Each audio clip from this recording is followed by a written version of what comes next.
يا هلا بالأحباب من قماش دق. عملنا أحلى شنطة. أيوة، ده الظهر على فكرة، والشغل كله يدوي. الشنطة دي اللي هي الترند حاليا، يا بنعملها تطريز يا بنعملها مكرمية.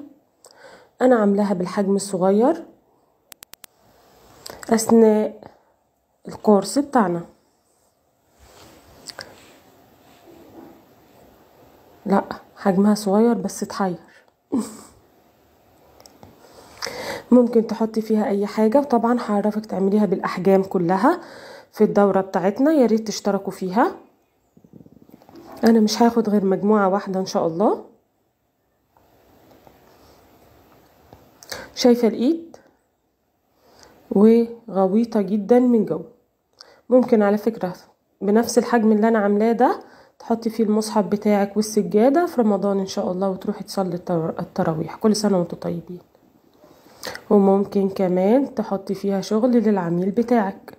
منتظرة ايه؟ يلا عشان تشوفوها ان شاء الله تطريز او مكرمية. مع السلامة.